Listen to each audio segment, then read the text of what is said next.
ইসলামী ব্যাংকের সচিব ছিলেন সম্ভবত আব্দুল হান্নান শাহ, নামটা যদি ভুল না বলি, তাই না? ঠিক বলেছি? আমার ভাইজানে যেহেতু এজেন্ট ব্যাংক আছে, উনি তথ্য জানার কথা, ঠিক না? লেনদেন করেন তো, উনার এজেন্ট ব্যাংক আছে একটা, আর আমার একটা আছে ছোট মতো, একই আর কি। তো এখন এই হান্নান শাহ উনি বলছেন উনার মা বেঁচে থাকতে মায়ের জন্য প্রতি মাসে 5,000-7,000 টাকার ওষুধ কিনা লাগতো। কয় হাজার টাকার? 5,000-7,000 টাকার ওষুধ কিনা লাগতো। তো উনার মা মারা গিয়েছেন 6 মাস হয়ে গেল। এখন মা যেহেতু মারা গিয়েছেন, তাইলে প্রতি মাসে যে ঔষধটা লাগতো সেই ঔষধটার টাকা দেরি থাকার কথা না? উনি বললেন এই 6 মাসে আমার 5,000 করে যদি হিসেব করি, তাও তো 5,30,000 টাকা দেরি থাকার কথা, অথচ আমার 1 টাকাও দেরি নাই। আবার মা বেঁচে থাকতে কোনোদিন ওষুধের টাকাও ঘাটতেও পড়ে নাই। তার মানেটা কি? রিজিকটা দিয়েছেন কে? আবার উনি যখন নেই তখন উনার রিজিকটাও বন্ধ হয়েছে না হয় নাই? একদিন আপনি একা চলতে পারতেন না, এখন বউরে চালান, আবার সন্তানদেরও চালান, ঠিক না বেঠিক? আগে একা থাকতে যেভাবে সংসার চলতো টিম করে, এখন 3টা সন্তান হওয়ার পরও টিম করে চলে, ঠিক না বেঠিক? আরো অনেকের ভালো হয়েছে, খারাপ হয় না। যদি আপনি সঠিকভাবে নিজের জীবনকে পরিচালিত করে থাকেন তাইলে খারাপ হয় নাই। আর যদি গাঁজা টেনে বেড়ান, তামাক ফেলাই দিয়ে, তাহলে তো আর সম্ভব না, ঠিক না বেঠিক? ওদের তো আর ভালো বানানো সম্ভব, ওদের চেয়ারম্যান তিরান দিয়েও সোজা করতে পারবে না, কারণ ও তিরান দিয়েছে ভাত রান্নার জন্য, ও বেঁচেতে ওর মধ্যে তামাক ফেলাই গাঁজা ভরি টানতেছে। ও তিরানের থেকে ওর গাঁজা বেশি ভাল লাগে, ঠিক না বেঠিক? একজনের দেখলাম ওই যে চাল ডাল আলু পটল তেল নুন ঝাল সব দেশে, ওই যে সমাজকর্মীরা দেওয়ার পরে বলছে বাবা 1 প্যাকেট বিড়ি যদি দিতাই রে বাবা, বলছে সব তো দিছাও, 1 প্যাকেট বিড়ির ঘাটতি পড়ে গেছে।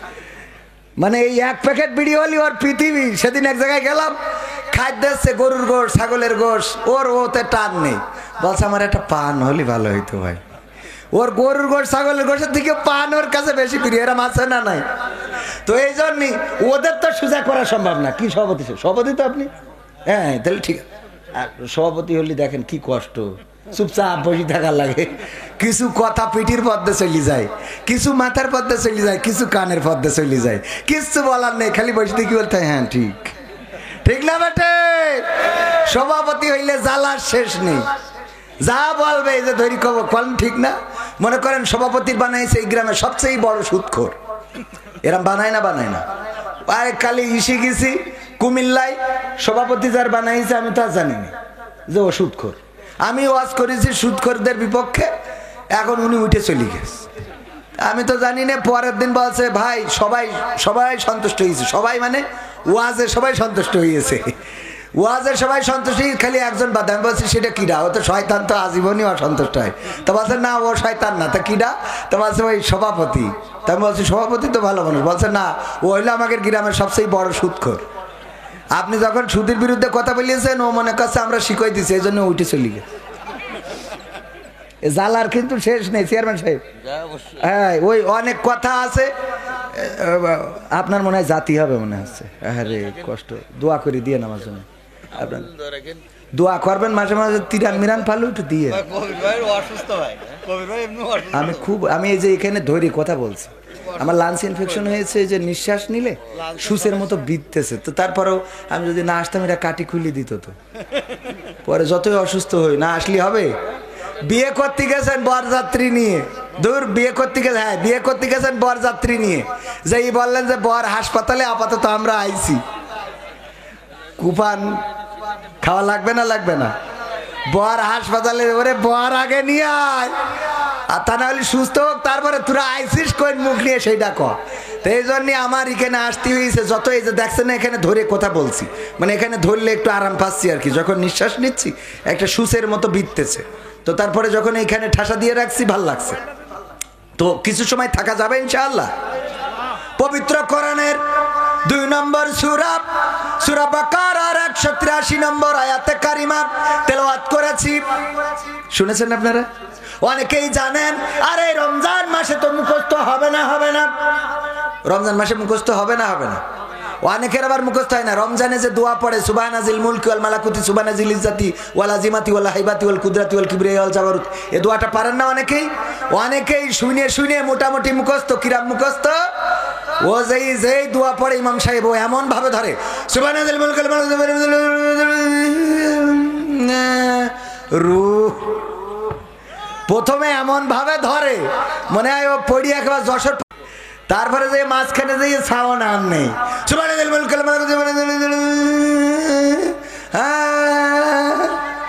রূহ আছে না নাই? এরকম মানুষ আছে না নাই? সম্মানিত ভাইরা, পবিত্র কোরআনের 183 নম্বর আয়াতে আল্লাহ বলছেন ইয়া আইয়ুহাল্লাযীনা আমানু কুতিবা আলাইকুমুস সিয়াম কামা কুতিবা আলাল্লাযীনা মিন ক্বাবলিকুম লাআল্লাকুম তাত্তাকুন। ওগো ঈমানদারেরা, আমি তোমাদের উপরে রমজানের রোজাকে ফরজ করে দিয়েছি যেমন ভাবে ফরজ করেছিলাম তোমাদের পূর্ববর্তী নবীগণের এবং তার উম্মতগণের উপরে, যাতে করে তোমরা তাকওয়ার অধিকারী হতে পারো। কিসের অধিকারী? তাকওয়া। রোজা রাখলে কি পাবো আমরা? তাকওয়া অর্জন করব। কি অর্জন করব? তাকওয়াটা বোঝেন কিনা? তাকওয়াটা হলো আল্লাহর ভয়। কার ভয়? একমাত্র রমজানের রোজা ছাড়া আর কোন ইবাদত নেই যেটা শুধুমাত্র আল্লাহকে দেখানো যায়, আর একটাও নেই। তাহাজ্জুদের নামাজ পড়বেন, তাও বউ দেখে ফেলে। হুজুর দেখে কিনা? বউ দেখে ফেলে, অথবা সন্তানেরা জেনে ফেলে। তাহাজ্জুদের নামাজ গভীর রাতে পড়ার ইবাদত, এই রাতের ইবাদতটাও যদি করেন কেউ না কেউ দেখে ফেলে। আর রোজা এমন যে যদি কারো পিছনে লোক লাগিয়ে দেওয়া হয়, যে সভাপতি চিন্তা করলো কবির ভাই আসলে রোজা রাখে কিনা, এর জন্য আমার পিছনে একটা লোক লাগাই রেখেছে যে তুই একেবারে সুবে সাদিক থেকে শুরু করি সূর্যাস্ত পর্যন্ত আমি তোর বেতন দেবো, কবিরের পিছনে লেগে থাকবি। তো আমার পিছনেও লেগে থাকবে, অন্তত টয়লেটে যাওয়ার সময় তো আর আমার সাথে যাবে না। যাবে? তাহলে ওখানে যাই বদনা ধরি যদি চুমুর মারি দিই, আর কেউ দেখার লোক আছে? ওখানে দেখার লোককে আল্লাহ ছাড়া আর কেউ দেখতে পাবে? এই জন্যে রমজানের রোজাটা আল্লাহর নবী বলছেন এটা আল্লাহর জন্য, এবং এর পুরস্কার আল্লাহ হাদিসে কুদসিতে এসেছে, আল্লাহ বলেছেন পুরস্কার আমি নিজে হাতে দেব। বলেন সুবহানাল্লাহ।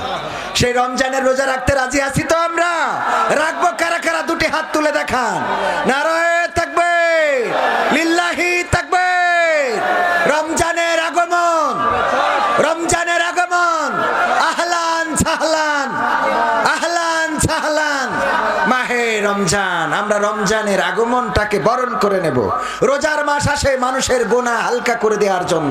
রোজার মাস আসে রোজা ডেকে ডেকে যেন মানুষকে বলে দেয় যে পারো। শুধু তাই না, হাদিস আছে আল্লাহ রাসূল মসজিদে নববীর মেহরাবের উপরে প্রথম সিঁড়িতে পা দিলেন, দেওয়ার পরে বললেন আমিন।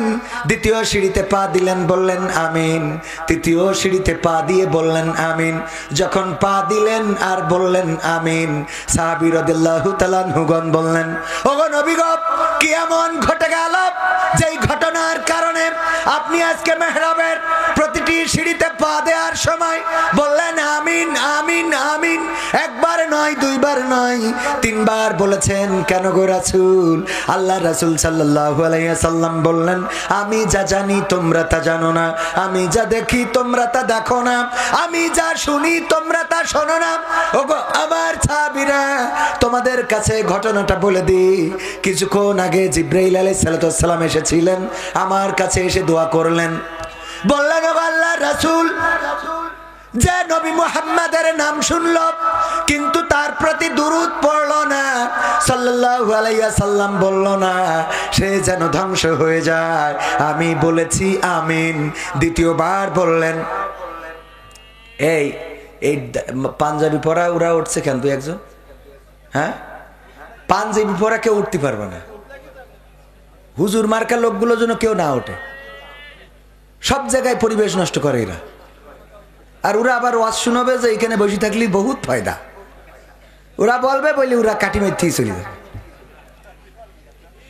শার্ট পরা প্যান্ট পরা সব বসে আছে, আর টুপি পরা সব উঠে চলে যাচ্ছে। দাঁড়ায় আছে যুবকদের তাকায় দেখো দিন কত ইয়াং ফুলা পান, একটাও নড়তেছ না ওখান। তোমরা চলে যাবা তা আসো কেন? হ্যাঁ আসার দরকার কি? পরিবেশ নষ্ট করে প্রায় জায়গায় এই ঘটনাগুলো দেখি। নিজেদের মধ্যে যে আমল নেই ওই আমলগুলো অন্যদের করতে বলে, এই জন্য তো সমাজের পরিবর্তন হয় না। আমার আল্লাহ বলেছেন ইয়া আইয়ুহাল্লাযীনা আমানু লিমা তাকুলুনা মা লা তাফআলুন, ওগো ঈমানদাররা এমন কোন কথা বলে না যেই কথার সাথে তোমার কাজের মিল নেই। কথাটা কার? আল্লাহর কথা। কাবুরা মাকতান ইনদাল্লাহি আন তাকুলু মা লা তাফআলুন, ওগো বান্দারা শুনে নাও, আল্লাহর কাছে এটা অত্যন্ত অপছন্দের যে তোমরা যা বলো তা তোমরা কাজে করো না।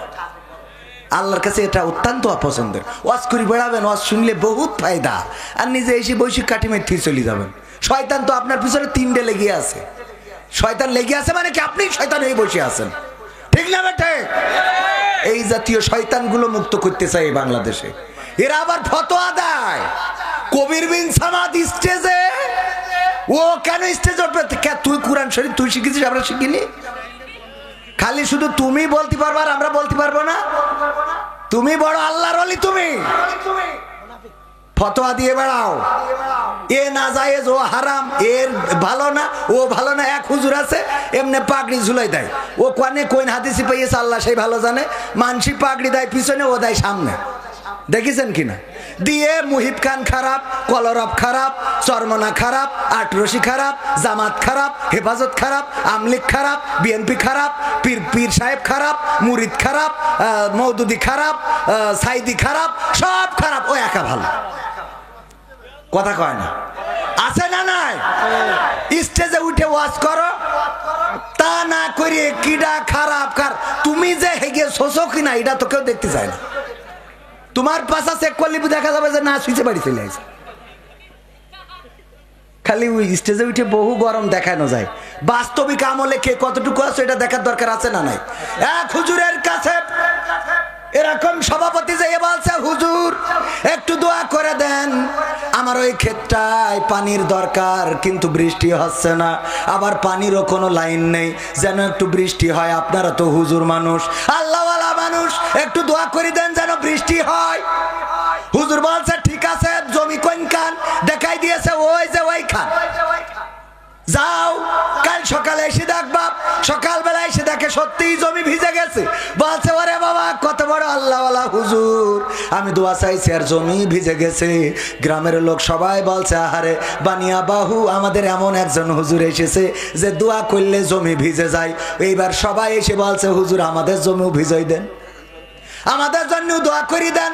সবাই দোয়া চেয়েছে। পরের দিন সকালবেলা যেয়ে দেখে আর কারোর জমি ভেজে নাই।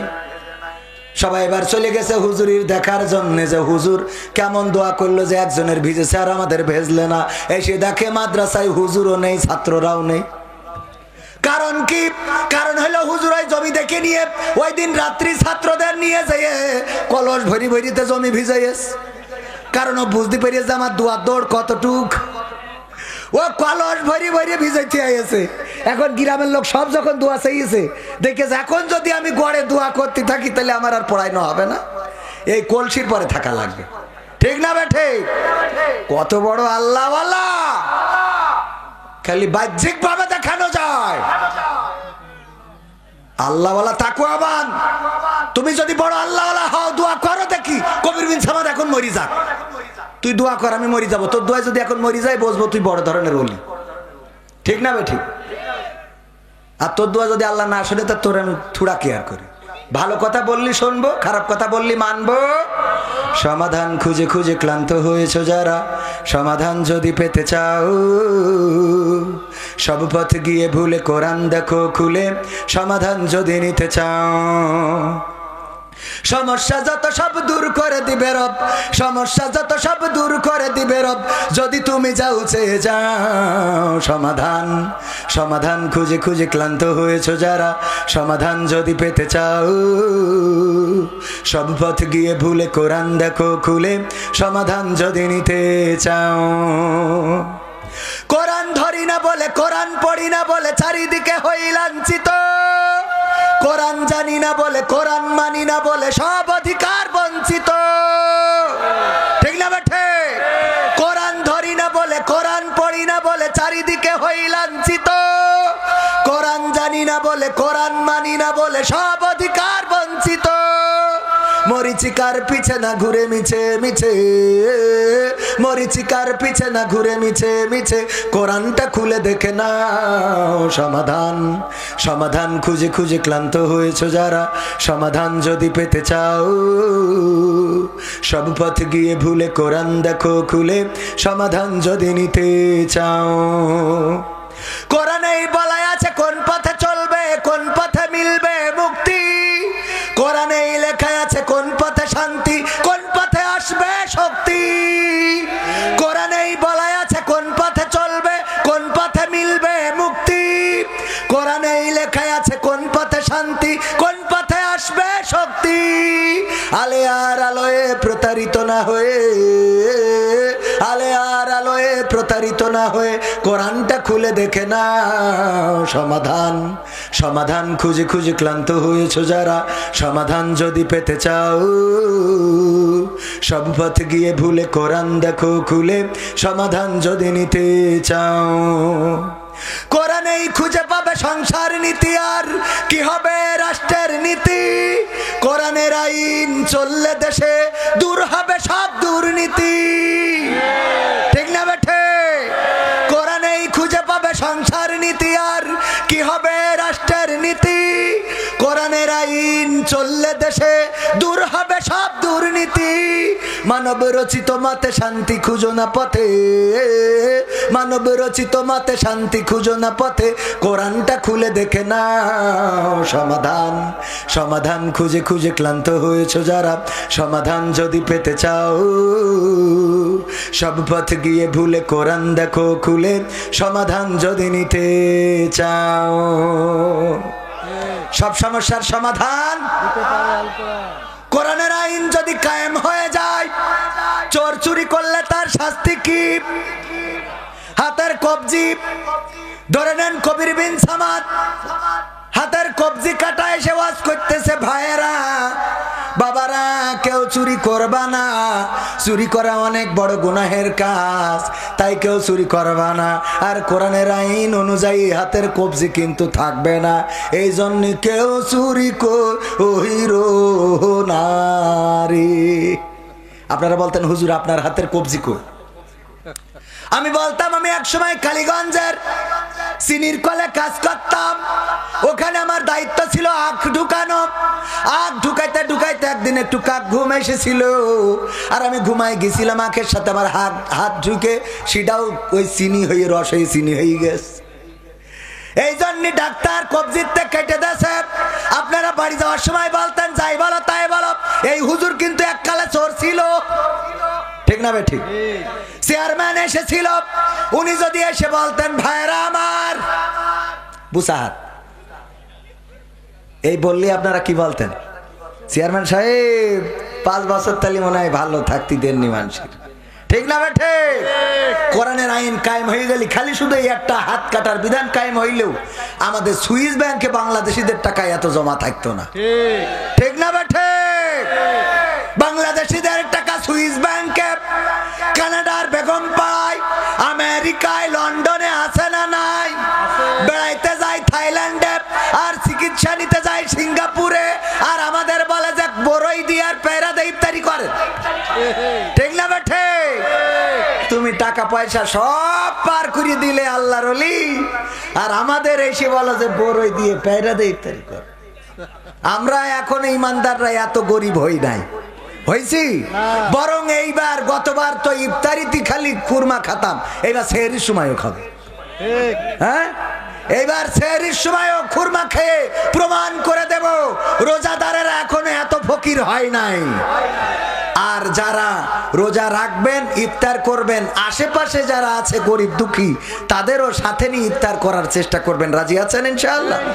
একজন পাশে যদি থাকে, একজনের যদি রোজার মাসে ইফতারি করান, আল্লাহর নবী বলেছেন সওয়াব কত গুণ? 70 থেকে 700 গুণ, 70 থেকে 700 গুণ পর্যন্ত। নরমাল যে সোয়াবটা সেটা হলো 70 গুণ, তাহলে 70 গুণ সোয়াব হবে। আপনি কি করবেন? একটা ইফতারি কাউকে দিলেন, আল্লাহ রাব্বুল আলামিন আপনার 70 জনের ইফতারি করার সোয়াব দিয়ে দিল। এটা নেওয়ার দরকার আছে না নাই? ওই মিম্বারের কথা মনে আছে তো, মেহরাবের কথা? আল্লাহ রাসূল বললেন আমিন, ফেরেশতা বললেন, ফেরেশতা দোয়া করলেন দোয়া ছিল আল্লাহর রাসূল যদি আপনার নাম কেউ শোনে আর সাল্লাল্লাহু আলাইহি ওয়াসাল্লাম না বলে তাইলে সে যেন ধ্বংস হয়ে যায়। আল্লাহর রাসূল বললেন আমিন। দ্বিতীয় দোয়া ছিল গো রাসূল গো, যদি কারো পিতা মাতা বেঁচে থাকে অথবা তাদের মধ্যে কোনো একজন বেঁচে থাকে আর সে যদি জান্নাতের সার্টিফিকেট অর্জন করতে না পারে সেও যেন ধ্বংস হয়ে যায়। আল্লাহর রাসূল বললেন আমিন। আর 3 নম্বর হলো যে তার জীবনে একটা রোজার মাস পেল, গোটা রমাদানের রোজা পেল, কিন্তু গোটা জিন্দেগির গুনাহগুলো মাপ চেয়ে নিতে পারলো না, সেও যেন ধ্বংস হয়ে যায়। এই দোয়া করেছেন জিবরিল আলাইহিস সালাম। আর আমিন বলেছেন কি? আল্লাহ রাসূল আমিন বলেছে, কবুল হবে না? হবে না। আল্লাহ রাসূল আমিন বলেছেন, আল্লাহ কবুল করবেন। সুতরাং রমজানের রোজা পাওয়ার পরে আমাদের গোটা জিন্দেগির গুনাহ ক্ষমা চেয়ে নেওয়ার দরকার আছে না নাই? রোজার মাসে রোজার মাসটা আমরা কাজে লাগাবো, রাজি আছি তো? রোজার মাসটা যদি আমরা কাজে লাগাই আল্লাহ রাব্বুল আলামিন আমাদের পিছনের সমস্ত গুনাহ ক্ষমা করে দিবেন। শুধু তাই নয়, আল্লাহ রাব্বুল আলামিনের নবী বলেছেন যে সওয়াবের আশায় আল্লাহর সন্তুষ্টির উদ্দেশ্যে একটি মাস রোজা পালন করে, যেদিন শাওয়ালের চাঁদ উদয় হয় ওই দিন সে যেন মায়ের উদর থেকে ভূমিষ্ঠ হয়েছে এমন একটা মানুষে পরিণত হয়ে যায়। সুবহানাল্লাহ। মায়ের কোল থেকে ভূমিষ্ঠ হওয়া। আমার গলার আওয়াজটা আজকে খুবই আমার কষ্ট হচ্ছে, আপনারা বুঝছেন। তারপরেও আমি আমার দায়িত্ব পালন করতে চাই। আপনারা আর কত সময়? আর অন্তত আধা ঘন্টা কষ্ট হবে। মা বোনেরা এসেছেন, মা বোনদের জন্য একটু কথা বলার দরকার আছে না নাই? কারণ এখন তো বেকায়দা অবস্থা। আমার যুবকেরা, তরুণেরা, কিশোরেরা আর সেই সাথে মা বোনেরা আগে যারা খারাপ কাজ করতো লিপস্টিক দিয়ে, নখ পালিশ দিয়ে, তারপরে মেকআপ টিকআপ করে এখন সব বাদ দিয়েছে, এখন বুরকা পরি খারাপ কাজ করে। ঠিক না বেঠে?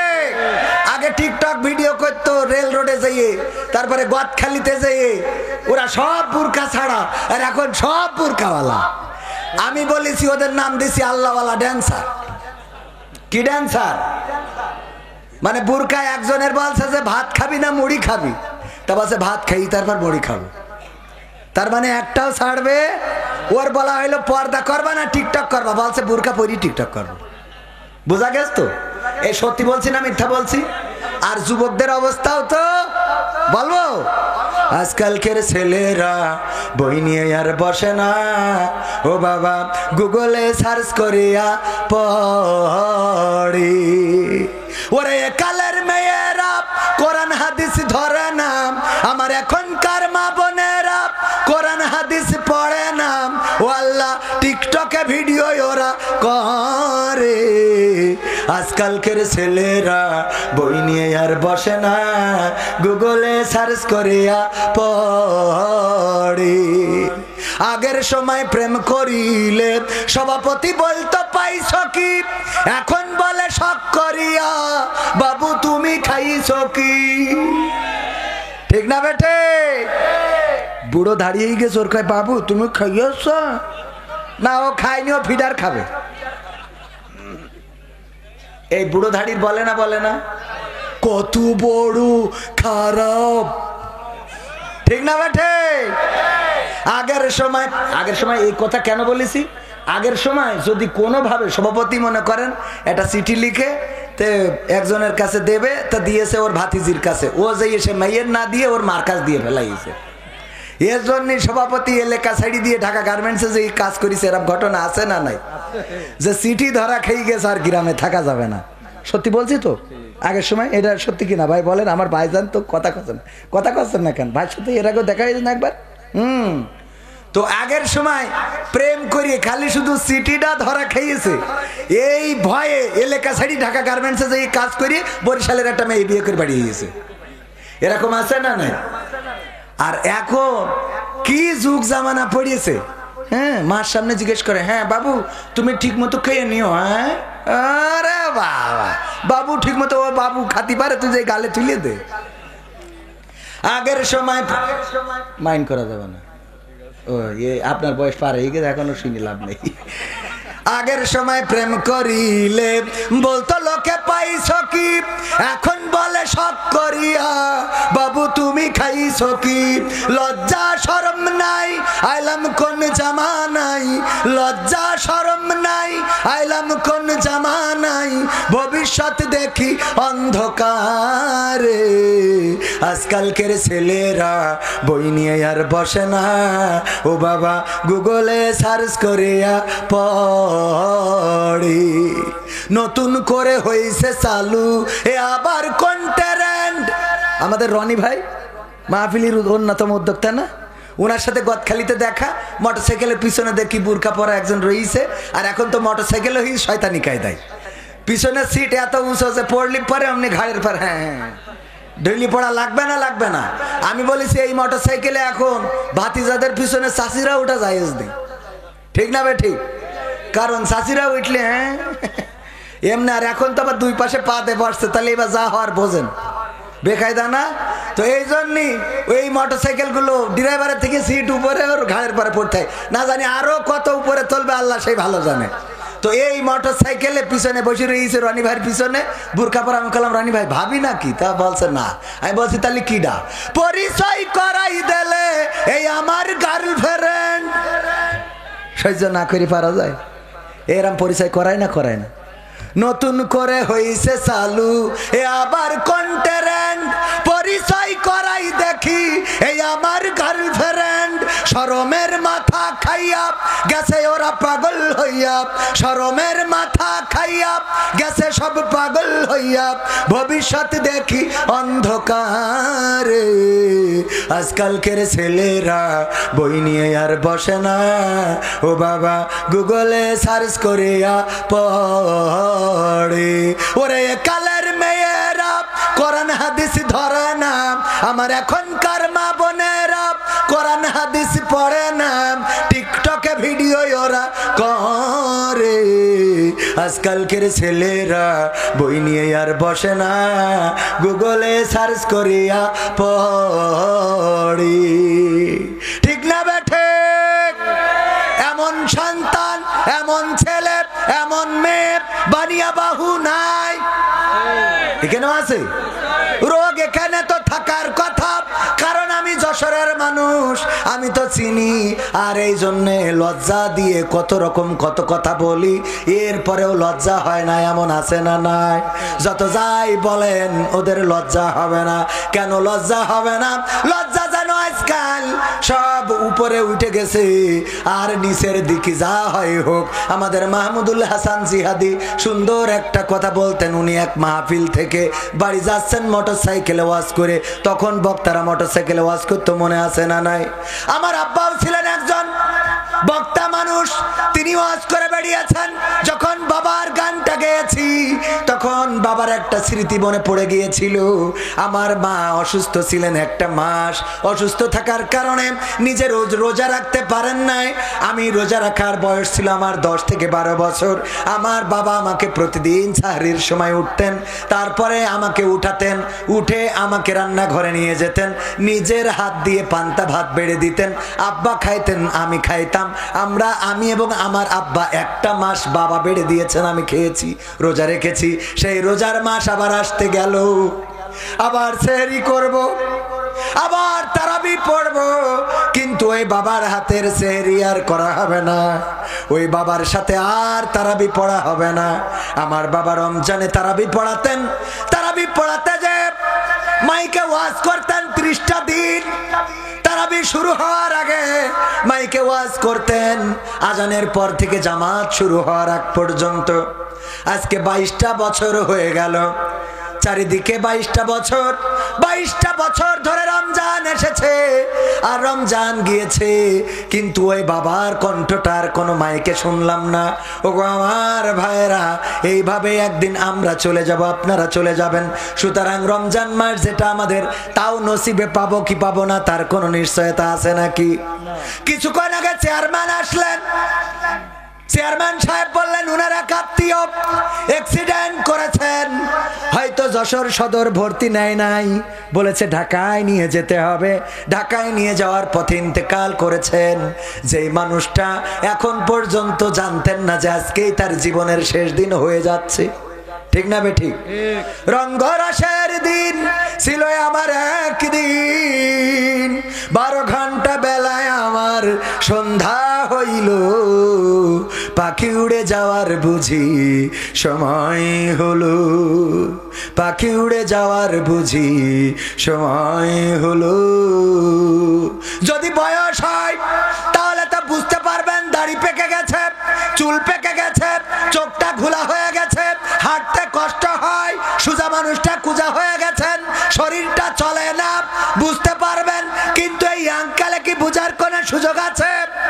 না, সুযোগ নাই। জানি না কোন দিন কোনখানে কোন বিপদে কোন মুসিবতে এই পৃথিবী ছেড়ে চলে যাওয়া লাগবে, কেউ গ্যারান্টি দিতে পারি না। সুতরাং আল্লাহর জন্য পরিবর্তন হওয়ার দরকার আছে না নাই? আমার আল্লাহ বললেন কাইফা তাকফুরুনা বিল্লাহি ওয়া কুনতুম আমওয়াতান ফাহিয়াকুম সুম্মা ইউমিতুকুম সুম্মা ইউহয়িকুম সুম্মা ইলাইহি তুরজাউন। আমার আল্লাহ বলছেন, ওগো আমার বান্দারা, কোন জিনিস তোমাদেরকে আমি আল্লাহ সম্বন্ধে উদাসীন করে দিল, ভুলিয়ে দিল, অস্বীকারী বানিয়ে দিল, আমার সাথে কুফরি কেন করো? অথচ তোমাদের কোনো অস্তিত্ব ছিল না, তোমাদের কোনো প্রাণ ছিল না, তোমাদের জীবন ছিল না। আমি তোমাদের জীবন দিলাম, আবার একদিন আমি তোমাদের মৃত্যু ঘটাবো, আবার একদিন আমি তোমাদের পুনরুজ্জীবিত করব। বেলা শেষে ফিরে যাওয়া লাগবে কার কাছে? ফেরা লাগবে না? লাগবে না। আল্লাহর কাছে যদি যেতে হয়, আল্লাহর কাছে যদি দাঁড়াইতেই হয়, তাইলে প্রস্তুত হওয়ার দরকার আছে না নাই? আইয়ুহাল্লাযীনা আমানুত্তাকুল্লাহ হাক্কা তুকাতিহি ওয়া লা তামুতুন্না ইল্লা ওয়া আনতুম মুসলিমুন। আল্লাহ বলছেন, ওগো ঈমানদারেরা, তোমরা একটু শুনে নাও, যারা ঈমানের দাবিদার, তোমাদেরকে বলি আল্লাহকে ভয় করো যেমন তাকে ভয় করা উচিত, আর ততক্ষণ পর্যন্ত মৃত্যুবরণ করো না যতক্ষণ পর্যন্ত না পূর্ণ মুসলমান হতে। মুসলমান শব্দের অর্থ কি বলেন? আত্মসমর্পণ করা। হাইরে মুসলমান, অনেক মুসলমান আছে কালেমা তাইয়্যিবাটা পড়তে পারে। বললাম যে কালেমা তাইয়্যিবা পড়েন তো, বলছে লা ইলাহা ইল্লা আনতা সুবহানাকা ইন্নী কুনতু মিনাজ জালিমিন। মানে ওর কাছে এত বিপদ হয়ে দাঁড়ায় আছে, ওই বাসের মধ্যে দেখবেন এই দোয়াটা বাসের মধ্যে লেখা থাকে না? থাকে না? মানে যার যেটা দরকার সে সেখানে সেটা লিখে রেখেছে। বাসের মধ্যে কোনো সিট নেই, তারপরেও হেল্পার দেখে, কয় ভাই সিট ভরা, খালি উঠাইতেই থাকে, আর ওখানে লেখা আছে নিশ্চয় আল্লাহ ধৈর্যশীলদের ভালোবাসে। মানে ওর এই আয়াতটার দরকার, নিশ্চয় আল্লাহ ধৈর্যশীলদের পছন্দ করে, এটা বাসে লেখা আছে না নাই? ওর জন্য দরকার এটা লিখেছে। আবার কিছু লোক আছে যা লিখেছে তার সাথে তার আমল নেই। যেমন বাসের পিছনে লেখা নামাজ কায়েম করুন, ওই বাসে যদি বলেন যে ভাই মাগরিবের ওয়াক্ত চলে যাচ্ছে, একটু ব্রেক দেন, নামাজ পড়িয়ে নি, কয় হুজুর এত নামাজ পড়া তোর কেন আপনার? ও আবার লিখে দিয়েছে কি নামাজ কায়েম করুন। দেখবেন টিরাকে লেখা আছে গাছ লাগান পরিবেশ বাঁচান, আর ওর টিরাকে পৃথিবীর গাছগুলো কেটে সব সাজাইয়েছে। ঠিক না বেঠে? খেয়াল করেছেন আপনারা? যত সব আর এই লেখাগুলো সব লেখে নিজেরা মানবে না, অন্যরা যেন মানে। তো এই দেখে এক বুড়ো চাচা, উনি বাসে উঠে ওনার স্ত্রীর দড়িতে কোলের মধ্যে নিয়ে বসে আছে। তো অন্য যারা ইয়াং পোলাপান ওরা দেখে ওদের লজ্জা করতেছে, বুড়ো মানুষ এই বয়সে দাঁত পড়ে গেছে, তা বুড়ির ওখানে বসায় রেখেছে কেন? তো এই দেখে আবার আমাকে সভাপতির তো বয়স হয়েছে, সভাপতি বলছে এই মুরব্বী তোমার কি কোনো আক্কেল বোধ নেই নাকি? তা বলছে কেন কি হয়েছে? কি হয়েছে মানে তুমি ওর নিয়ে কনে নিয়ে বসে রয়েছে, একটু সাইডে রাখা যাচ্ছে না? তো আমার বাসে চাচা তুমি মনে হয় লেখাপড়া ঠোড়া জানো না। বলছে কেন? বলছে বাসে কি লেখা রয়েছে ওখানে যে নিজের মাল নিজে সাবধানে রাখুন। তা আমি সাবধানে না রেখে তো তোমার কাছে সাইডিতে দেবো নাকি? পাকামো পাইছাও। তো এই জন্য কিছু লোক অন্তত শুনে বুঝে আমল করে। যাই হোক, যে উদাহরণটা দিচ্ছিলাম যে লজ্জা যে দেব, লজ্জার আজ অবস্থা কি হয়েছে। মাহমুদুল হাসান জিহাদি মাহফিল করে যাচ্ছে, যাওয়ার পথে দেখে রাস্তার তেমাত নাই। তেমাত না তো বোঝেন? ত্রিমোহনী, 3 রাস্তার মাথায় একজন টয়লেট করতেছে। তো এর একটু লজ্জা দেওয়ার জন্য মোটরসাইকেলের হেডলাইট ঘুরাই ধরিছে, যাতে ও লজ্জা পেয়ে আজ জীবনে এই কাজ না করে। ও মোটরসাইকেলের হেডলাইট ঘুরাই ধরিস বলে ও লজ্জা পেয়ে লুঙ্গি তুলে মুখ ঢেকে চুপচাপ বসে রয়েছে। তাই লজ্জা পাওয়ার সিস্টেমটা বুঝতে পারিছেন? এত লজ্জা পাইয়াছে যে মুখ ঢেকে তা আল্লাহর ওলি বসে আছে যে নিচে দে যায় ও যেন উপরে কেউ না দেখতে পায়। তা আজকে অবস্থা সেইটা, বুরখা পরেছে কিন্তু ইমান আমল শেষ, ঠিক না ঠিক? মাথায় টুপি মুখে দাড়ি কিন্তু ইমান নাই। বাহ্যিক ভাবে দেখা যায় অনেক বড় পরহেজগার, আসলে পরহেজগারি তার ধারের কাছেও নাই। এরকম আছে না নাই? আজকে সব নিচে দিয়ে শেষ হয়ে যাচ্ছে। এই জন্যে আমি বলি যারা টিকটক করবি তোকে দোহাই লাগে অন্তত বুরখা পরি বুরখাটা কলুষিত করিস নি। তোরা বুরখা ছাড়াই টিকটক কর, আর তোকে দেখি যেন তোদের মা বাপ ভাই বোন চিনতে পারে, কারণ বুরখা পরি করে যাতে কেউ না চিনতে পারে। কি বুদ্ধি আছে না নাই? বুদ্ধি আছে না? এই জন্যে এই সমাজকে পরিবর্তন করতে হলে কোরআনের আইনের দরকার আছে না নাই? কোরআনের আইন যদি কায়েম হয়ে যায়, চোর চুরি করলে যেমন তার শাস্তি কবজি কেটে দিতে হবে, তেমনি যদি কেউ জেনা করে ধর্ষণ করে তার শাস্তি কি? মাজা পর্যন্ত গেড়ে দিয়ে ইট পাথর মেরে সঙ্গে সার করতে হবে।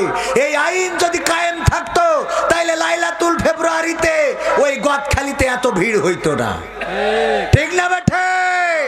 কিন্তু আমাদের সমস্যা অন্য জায়গায়। আমাদের সমস্যা হলো কোরআন পড়তে ভালো লাগে, কোরআন শুনতে ভালো লাগে, কোরআন জানতে ভালো লাগে, কোরআন মানতে ভালো লাগে, ঠিক না বেঠে?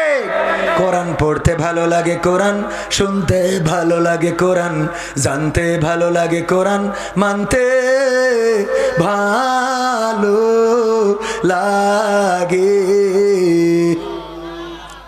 নামাজেতে পড়লে কোরআন মনটা শীতল হয়, কারির তেলাওয়াত শুনিলে প্রাণ জুড়িয়ে যায়, ঠিক না বেঠে? নামাজেতে পড়লে কোরআন মনটা শীতল হয়, কারির তেলাওয়াত শুনিলে প্রাণ জুড়িয়ে যায়। সেই কোরআনের ব্যাখ্যা দিলে কলিজাতে আগুন জ্বলে, সেই কোরআনের ব্যাখ্যা দিলে অন্তরেতে আগুন জ্বলে। বিরোধিতাও চলে কেন তা জানি না। কোরআন পড়তে ভালো লাগে, কোরআন শুনতে ভালো লাগে, কোরআন জানতে ভালো লাগে, কোরআন মানতে ভালো লাগে। কোরআন পড়ে অনেক লোকে শুরু করে দিন, তারা আবার চাই না দেশে কোরআনের আইন, আছে না নাই? কোরআন পড়ে কত লোকে শুরু করে দিন, তারা আবার চাই না দেশে কোরআনের আইন। এটা যে কেমন নীতি, তাই তো এ দুর্গতি করছে মোদের ক্ষতি কেন তা বুঝি না। কোরআন পড়তে ভালো লাগে, কোরআন শুনতে ভালো লাগে, কোরআন জানতে ভালো লাগে, কোরআন মানতে ভালো লাগে। কোরআন বুকে কোরআন বুকে চুমু খাওয়ার লোকের নাই অভাব, সেই কোরআনের বিরোধিতা আবু জাহেলের স্বভাব। এরকম আবু জাহেল আছে না? এই এলাকায় তো নাই, এনো আছে। বলে হুজুর সময়টা তো বড্ড খারাপ, আপনি তো ভাই সব জানেন, বুঝে শুনে কথা বলে ওয়াজের রীতি টানেন। উস্কানি ফুসকানি মূলক বলবেন না কোনো কথা, এই মঞ্চে রাজনীতি ভাই করবেন না অযথা। আমরাও ভাই কোরআন জানি, মানি মোটামুটি, ঝামেলাতে থাকি মাঝে মাঝে নিয়ে ভোটা ভুটি মক্তবেতে শিখেছিলাম আলিফ বা তা সা কোরআন হাদিস মোটেও জানি না এমন কিন্তু না তাই রাজনীতি চলবে না ও হুজুর রাজনীতি চলবে না তাই রাজনীতি চলবে না ও ভাই রাজনীতি চলবে এবার বলছে শোনেন হুজুর এই মাহফিল এইবার না আগেও দিলাম আমি বলছি তাই কি বলছে গতবার ঢাকাতে হুজুর আনিলাম আমি বললাম তাতে কি ও মুখ হুজুর ওয়াজ করিল কত মধুর সুর কবরেতে গেলে পাবো ৭০,০০০ হুর এমন ওয়াজ আছে না নাই হুর পরি গেলে মানে রস করলে হাতে হাত করা পায়ে ডান্ডা বাড়ি কি লাগবে না তাই যদি লাগতো আল্লাহ রাসূল ৪০ বছর মক্কায় কাটালেন কেউ কোনোদিন ফুলের টোকা দেয় না ৪০ বছর পরে এমন কি কথা বললেন যে মক্কায় আর টিকতে পারলেন টিকতে কি পেরেছেন না শুধু পারে না তা না মক্কার আবার মদিনায় যেয়ে মারামারি করলো ঠিক না বে ঠিক বদরের যুদ্ধ রমজান মাসের ১৭ই রমাদান বদর দিবস এই রোজার মাসেও রাসূলের রোজা ঠিক মতো পালন করতে দিনি যে বাড়িতে তো খেদায় তো ভালো কথা আবার উখেন যাই এতে ডেকে নিয়ে মারামারি করছে কত বড় শয়তানের শয়তান আবু জাহেল সে ওই বদরের যুদ্ধে মরেছে না মরে নাই অনেক বড় ইতিহাস আমি এবারও যাওয়ার পরে আবু জাহেল যেখানে মরিয়ে ওর লাশ পড়েছিল ওই জায়গায় এখন বুঝাই দিয়েছে একটা কূপ মতো গর্ত মতো ছিল ওখানে যে যা যায় যে কাশ ফুটা নাকে ফুটা তারপরে মানে যত রকম উচ্ছিষ্ট আছে সব মনের দুঃখই ফেলে ওখানে যে তুই আমার রাসূলের এত কষ্ট দিছিস তো এই জন্যই ওই জায়গাটা সৌদি আরবের সরকার একটু সুন্দর করতেছে যেন এখানে খারাপ কিছু না ফেলে তারপরেও হাজিরা যাইয়ে থুতু নিক্ষেপ করে আমার সাথে হজে গেল বগুড়ার ২ জন ব্যক্তি ভ্যান চালক কি চালক ভ্যান চালায়া টাকা পয়সা জোগাড় করে আমার সাথে গিয়েছে আমার সাথে মানে আমাদের সাথে আমরা যাওয়ার পরে যখন তাওয়াফ করতেছে দেখি চোখের পানি ঝরতেছে এই ভ্যান চালকের আমি বললাম এরাই তো জান্নাতি এরাই জান্নাতি কাবা ঘর তাওয়াফ করছে আর চোখের অশ্রু টপ টপ করে দাড়ি ভিজে ভিজে পড়ছে এই মানুষটা উমরা শেষে বলতেছে ৪০টা বছর ধরে ভ্যান চালাইয়ে টাকা জোগাড় করলাম আমার একটা কাজ এখনো বাকি আছে বাবা একটু করাই দিবা কইলাম কি কয় আবু জাহেলের বাড়ি নাকি টয়লেট হয়েছে ওখানে না হেগে তুই যাব না আমার এই স্বপ্নটা বাকি সত্য ঘটনা আরে মানুষ রাসূলকে কত ভালোবাসে আমাদের দেশের মানুষ হজ করতে যায় ওমরা করতে যায় বৃদ্ধকালে যে এই 7টা পাক দিয়ে এই আর হবে না আমার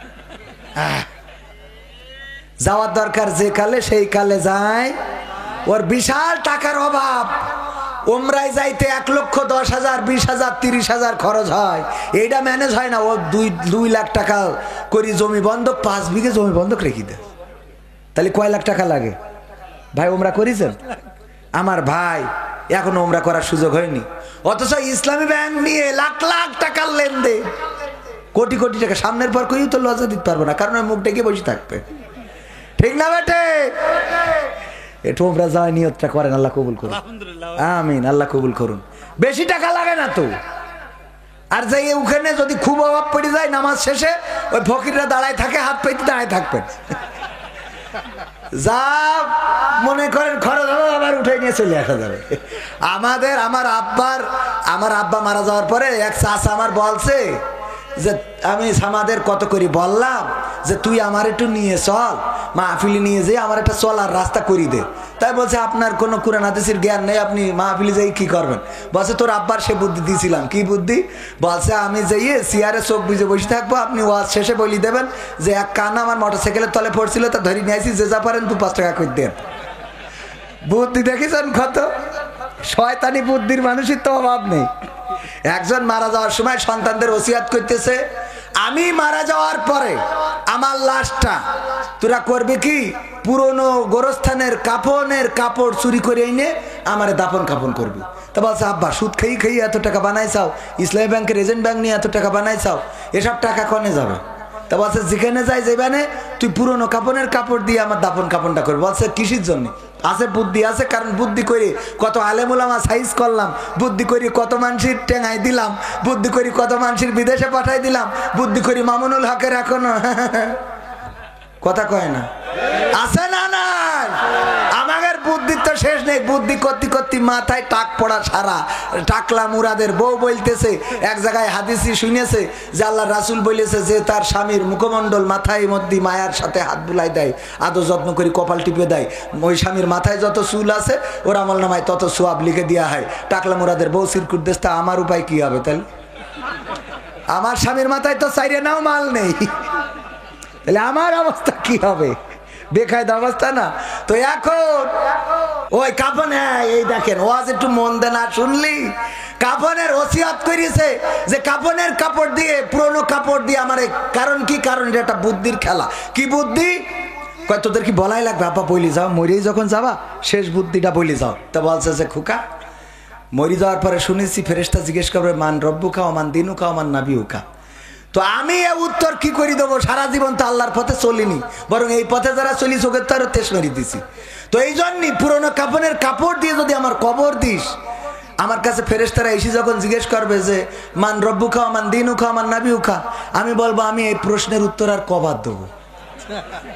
তো ফেরেশতারা বলবে কেন? তো বলবো আমার কাফন দেখি বুঝতে পারছো না আমি কি আজকের লাশ? কাফনের কাপড় পুরনো হয়ে ছিঁড়ে জাতি গেল, আবার এসে বলছে আছে মান রব্বুকা ওমান দিনুকা ওমান নাবিউকা। কত বড় খাটাস বুদ্ধিমান, আছে না নাই? আল্লাহর রাসূলের হাদিস, বুখারী শরীফের হাদিস, আল্লাহর নবী বলছেন বনি ইসরাইলদের একজন ব্যক্তি সারাটা জীবন আল্লাহর নাফরমানি করেছে, মারা যাওয়ার সময় সন্তানদের ওসিয়ত করলো, গো সন্তানেরা আমি মারা যাওয়ার পরে আমার লাশটা পুড়াবা, তারপরে ছাই বানাবা, তারপরে যেদিন বিকট ঝড় হবে ওই ঝড়ের দিনে আমার লাশটার ছাইটা উড়াইয়ে দিবা। কোন কোন হাদিসে এসেছে উনি ওসিয়ত করেছে বাতাসে উড়াই দিবা এবং পানিতে সাগরে ভাসিয়ে দিবা, দুইটা কাজ করে দিবা। আল্লাহ রাব্বুল আলামিন এই ছাই বানানোর পরেও তারে বানাইতে পারবে না? পারবে না। আল্লাহ বললেন কোন, সাথে সাথে ফায়া কোন হয়ে গেল। আল্লাহ বললেন ওগো আমার বান্দা তুমি এমন ওসিয়ত কেন করেছিলে? তোমার লাশটাকে পুড়ানো হবে, ছাই বানানো হবে, তারপরে উড়ানো হবে। ওই লোকটি বলল আল্লাহ আমি সারাটা জীবন তোমার নাফরমানি করেছি, সারাটা জীবন তোমার হুকুমের বিরুদ্ধে চলেছি, তোমার গোলামি করি নাই, শয়তানের গোলামি করেছি। ওগো আল্লাহ আমি এটা বিশ্বাস করতাম যে একদিন তুমি আমাকে ধরবা, আর ধরার পরে আমার খারাপ কাজের জন্য শাস্তি দিবা। এই কারণে তোমার ভয়ে আমি আমার সন্তানদেরকে বললাম আমার এই লাশটা পুড়াবা, ছাই বানাবা, তারপরে উড়াইয়ে দিবা। আমার আল্লাহ বললেন তোমার মনের মধ্যে আমার এই ভয় থাকার কারণে আমি তোমার গোটা জিন্দেগির গুনাহ ক্ষমা করে দিয়ে তোমাকে জান্নাতের বাসিন্দা হিসাবে কবুল করে নিলাম। ভাইরা আমার, এখানে আমরা যারা এসেছি এই মাহফিলটা কারো নাজাতের হয়ে যাবে, আবার এই মাহফিলটা কারোর বিরুদ্ধের সাক্ষী হয়ে যাবে, ঠিক না ঠিক?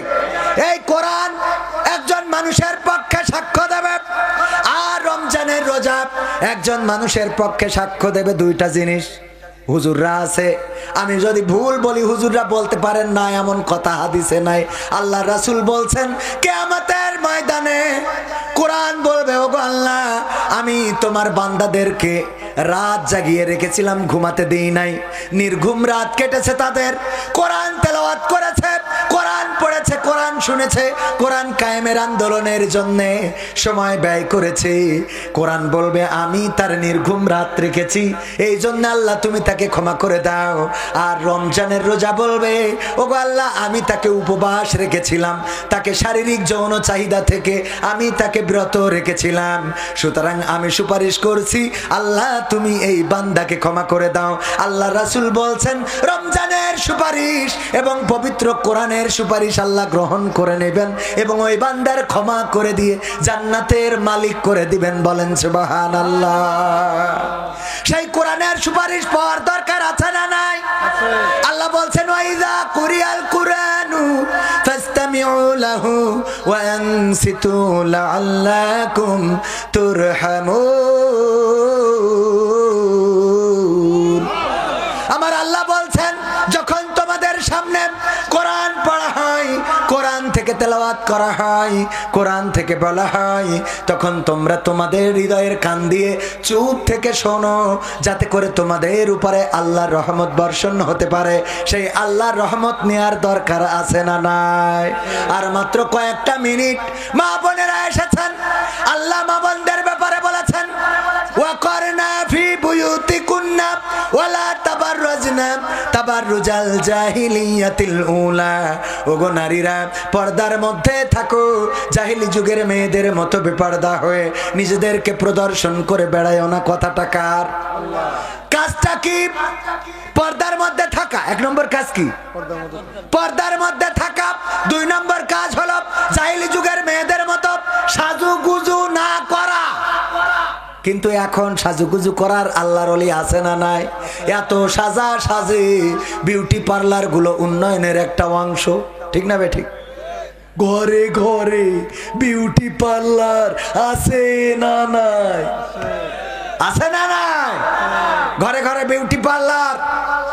এক মাস, স্যাং মাস, শোল মাছ আপনারা কি বলেন? টাকি মাছ চেনেন কিনা?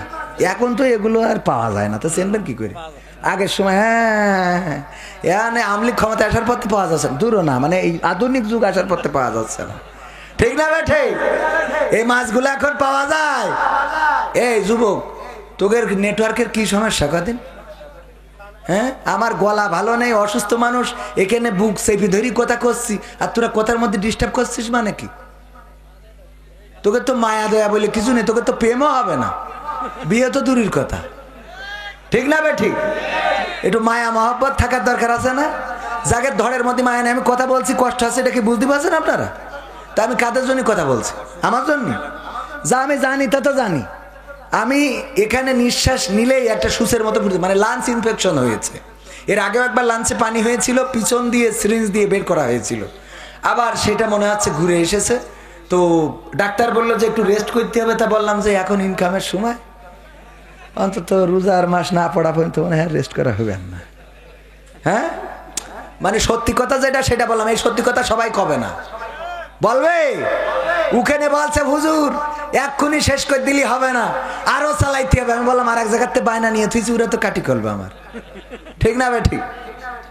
তো এই জন্য যাই হোক, একটুখানি থাকা যাবে না?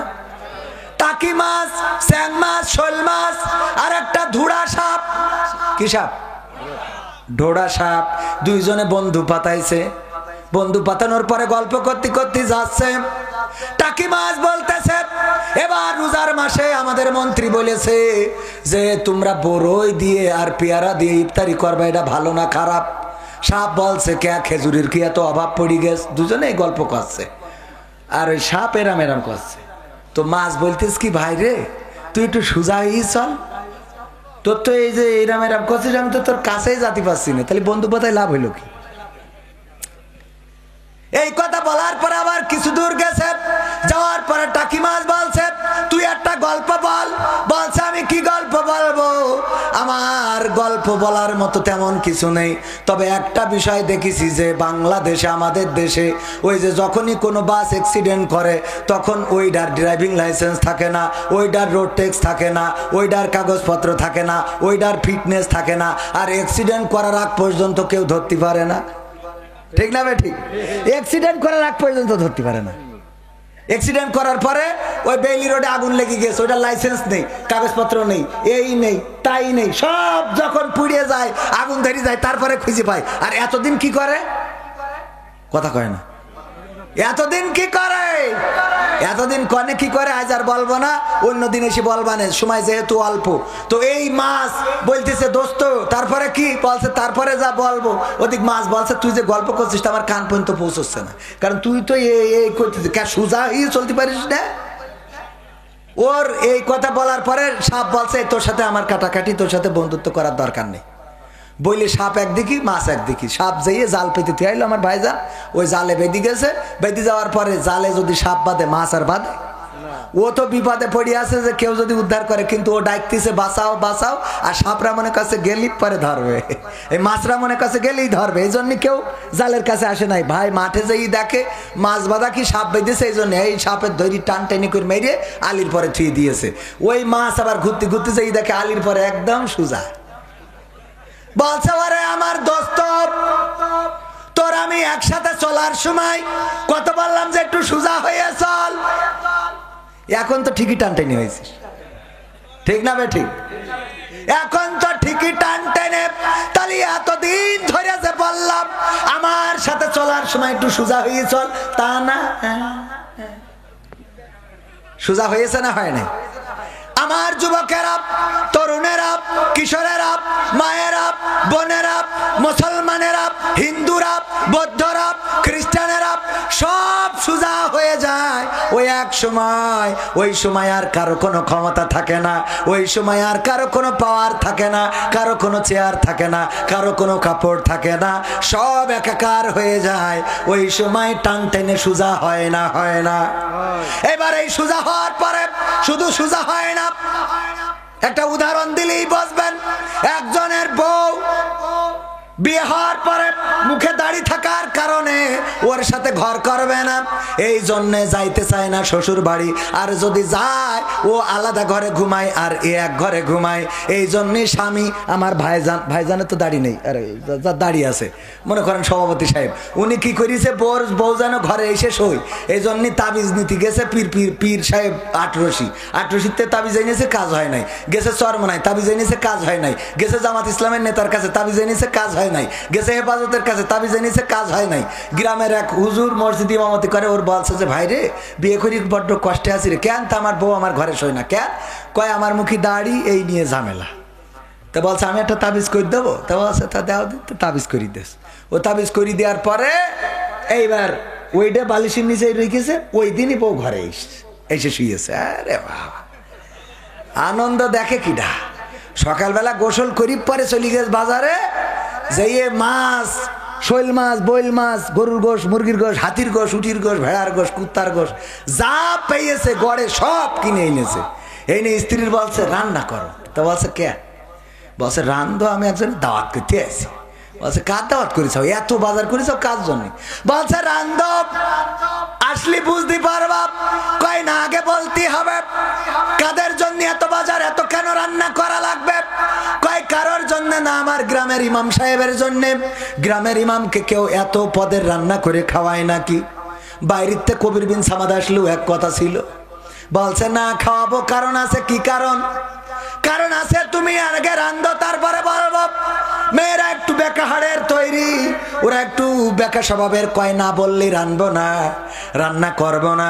বলছে দেখো আমি যে হুজুরির কাছ থেকে তাবিজ করে এনেছি, আনার পরে তুমি আজকে যে হুজুরির তাবিজের বরকতে আমার ঘরে এসে শুইছাও, আমার কলিজাটা ভরে দিছাও, আজকে সেই হুজুরির দাওয়াত করে আজকে খাওয়াবো, এই জন্যে এত বাজার।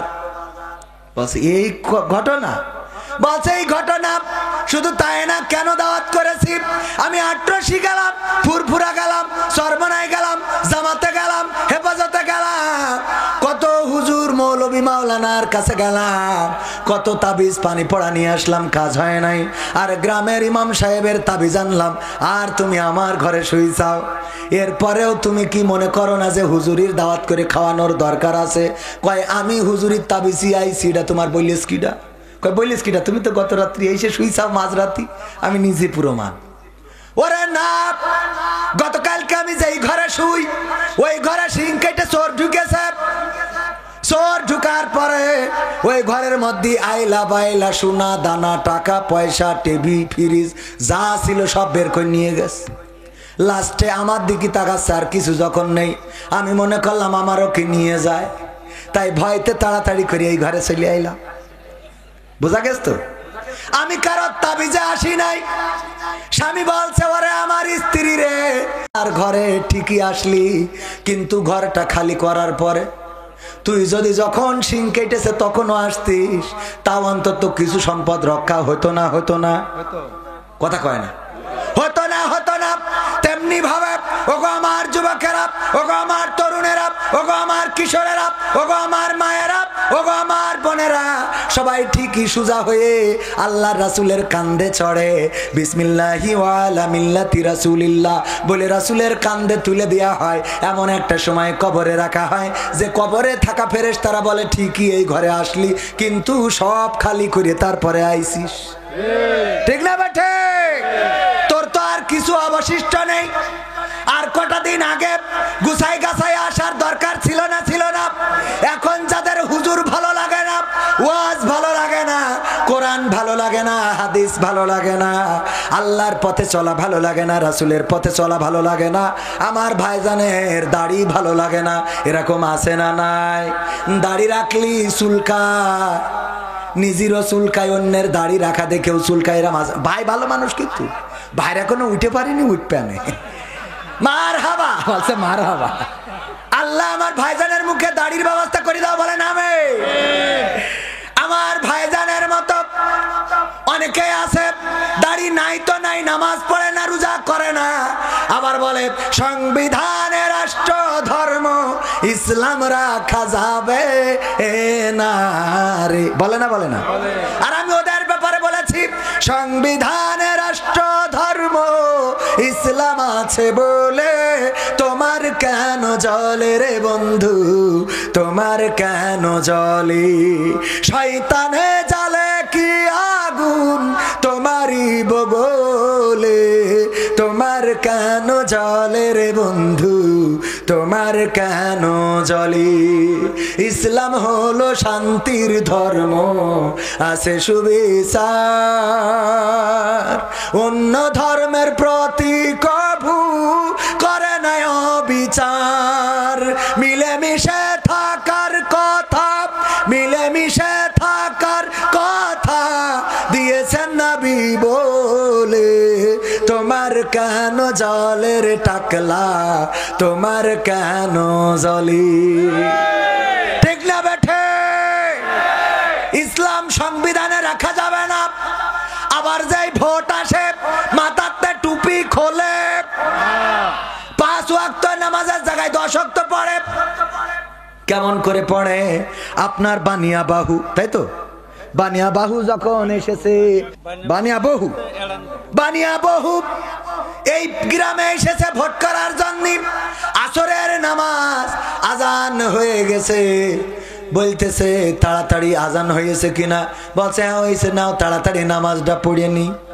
নামাজ পড়িয়ে নিলে আবার এখানতে যেয়ে যখন আবার এন্দায় গিয়েছে, যাওয়ার পরে বলছে আজান হয়েছে কিনা, বলছে হয়েছে, নামাজও হয়ে গেছে, বলছে এইসব তালি যারা যারা পড়নি আবার দাঁড়ায়। পিয়াস বলতেছে আপনি যে ওখান থেকে পড়িয়ে আসলেন, অসুবিধে নেই, এখন যত পড়িয়ে নিতে পারো, 5 বছর তো আর পড়বো না, সুতরাং এখন যত পড়ে পারা যায়। ঠিক না বেঠে? এইভাবে ব্যবহার করে। ইসলাম ভালো লাগে না, কোরআন ভালো লাগে না, আবার যখন মরে যায় তখন ওরে হুজুর ডেকে নিয়ে জানাজা দেয়া লাগে, হুজুর ডেকে নিয়ে জানাজা পড়ানো লাগে, তারপরে কবরে নামানো লাগে।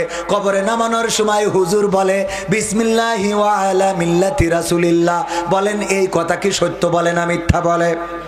যেই ব্যক্তি দুনিয়ায় থাকতে আমার রাসূলের পথে তো চলেই নাই, আমার রাসূলের সুন্নাত দাড়ি রাখে নাই, আমার রাসূলের সুন্নাত টুপি পরে নাই, আমার রাসূলের সুন্নাত পাঞ্জাবি গায়ে দিলে কয় হুজুর কাপড়ের দাম বাড়বে না কেন? একা যে 3 জনের জামা হইতো তাই একা গাইতে বসে আছেন। তা আমি কই আমরা নাই 3 জনের তো একা গাই দিছি, এটা ঠিক। তা তোমাদের ওই নায়িকারা যে একটুক একটুক পরে ওসব কাপড়গুলো কনে যাবে? ঠিক না বেটে? ওরা যে একটুক একটুক পরে ও কাপড়গুলো তো আমরা কভার করতেছি, তা না হলে তো দেশ তো বেকায়দা দেউলিয়া হয়ে যেত। ঠিক না বেটে? ওরা ছোট ছোট পরে, ওতে খুব ভাল লাগে, হাঁকি থাকে। পাকামো আছে না নাই? আর আমরা জুব্বা পড়লি আরে বাবা মিজাজের খারাপ, মুখের মধ্যে মানে কুত্তায় মুতিতে তাকানোর কায়দা নেই। টুপি পরে একজন গেলেই ওনার মানে হাও মাও শুরু করে দেয়, হুজুর এসলো কেন? হুজুর এইগুলো তোমার উড়োই দিয়া জন্যি পাকা মুখ থাকার। এক কলেজের টিচার ধরা পড়িয়েছে সাথে পিস্তল নিয়ে স্কুলে যায়, স্কুল না কলেজে, দেখেছেন না আপনারা? ওর বাড়ি সার্চ করিয়ে খুনটা খুদায় মানে অস্ত্র মারামারি করার, আমরা ওসব নামও জানি না। চাইনিজ কুরুল, তারপরে থাইল্যান্ডে কুরুল, ইংল্যান্ডের কুরুল, আমেরিকার কুরুল, লন্ডনী কুরুল, এসব অনেকগুলো পাওয়া গেছে। ওইগুলো যদি কোনো দাড়িওয়ালা টুপিওয়ালার কাছে পাওয়া যেত, শোনেন আপনার কিন্তু আমি আপনার নিয়ে আমার কোনো ওয়াজ নেই, না না না, আপনি মন খারাপ করেন, আপনার এখনো উঠে পারিনি, ওট পেয়ে আল্লাহ কবুল করলেন, আল্লাহ কবুল করুন, বলেন আমিন।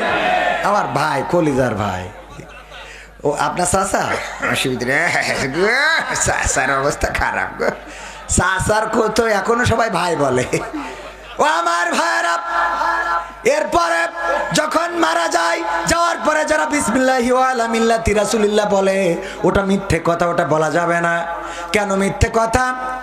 আমি উদাহরণ দিতে যেয়ে বলি, আমার সভাপতির বললাম, সভাপতি সাহেব একটা গরু কি পুষানি দেওয়া যায়? পুষানি বোঝেন আপনারা? আমি বললাম একটা গরু কি পুষানি দেওয়া যায়? ওনার অনেকগুলো গরু আছে। তা বলছে গরু পুষানি নিবা, তুমি তো ওয়াজ করি বেড়াও, গরুর খাওয়াবা কখন? তা আমি বলছে আমার ছেলে বড় হয়ে গেছে, ও খাওয়াবে না। বলছে তোমার তো ঘাস কাটার লোক নেই। আমি বলছে আমার ছেলে ও কেটে ইনবে না। তা বলছে তোমার তো খোল কেনার টাকা নেই। আমি বলছি ওয়াজ করি যা পাই তাতে হবে না। বলছে তোমার তো ভালো গোয়েল নেই। তা আমি বলছি ওই যে খুঁটি লাগাই দিয়ে ভালো করি আমি সেই দেবানে, অ্যাসবেস্টাস পাওয়া যায় বাজারে, সেই দেবানে। তা বলছে তোমার তো মশারি নেই। আমি বলছি বাবা কয়েল ধরাই দিবা না। বলছে তুমি পুষতে পারবা না। তার মানে কি? দেবে না। এখন হঠাৎ করে উত্তর গগনে মেঘ হয়েছে, কালো মেঘ, দুমদাম করি কটা দাম করে পড়িয়েছে, একটা ওনার গইলির পরে পড়িয়েছে। পড়ার পরে সকালবেলা ডাকছে কবির বিন সামাদ, আমি বলছি আমার ডাক, তুমি ছাড়া কি ডাক? শোনো গরু চাইলে নিবা নাই? তা আমার দিল্লি তো ভালো হয়, আমার বাচ্চা দুধ পাচ্ছে না, তো একটু ভালো হয়, গাই গরু দেবেন একটা? তা বলছে দেবো, লোকজনটা কি নিয়ে আসো, নিয়ে যাও, গইলে আছে। তা আমি বলছি লোকজন লাগবে কেন? আপনিও দাড়িওয়ালা, আমিও দাড়িওয়ালা, আপনিও টুপিওয়ালা, আমিও টুপিওয়ালা, হয়তো আপনি জামাত ইসলাম করেন, আমি চরমনাই করি, তো অসুবিধা নেই, একই তো রাস্তা, একটু মত পার্থক্য সামান্য, তো মিলমিশ করে নিলে এবার বাসুর একটা হলে আমার একটা আপনার। তা বলছে একা পারবা না? আমি বলছি একটা গরুর সাথে পারবো না, কি মনে করেন আপনি? বলছে দেখো গইলি আছে, পারো কিনা, যাইয়ে দেখি, গইলি 4 হাত পায় এক দেখি, তারপরে লেজের দিকে তাকায় দেখি নেটওয়ার্ক নেই, মানে মাসিব আসছে তার তাড়াচ্ছে না, মানে গরু তো দেখতে পায় না, ওর নেটওয়ার্কে কাজ করে, ও বাড়ি দেয়, তো নেটওয়ার্ক পাচ্ছে না, মানে টাওয়ার শেষ। নাকে একটু হাত দিয়ে দেখলাম না, ফুসফুসেও আপ ডাউন বন্ধ করে দিস। আমি আস্তে করে এসে বলছি সভাপতি গরু কি মরি গ্যাস নাই? তা বলছে মরি গ্যাস বলেই তো তোমার ডাকছি, জ্যান্ত গরু তোমার পুষানি দেবো ভাবলে কি করে? ও গরুটা একটু পায়ে দড়ি বেঁধে বাস ঢুকাইয়ে খড় বাগানে দিয়ে আসতে হবে। তা বলছে আপনি আমার ফাঁসি দেন, আমার ফাঁসি দেন, তারপরে ওই মরা গরু কান্দে তুলবো।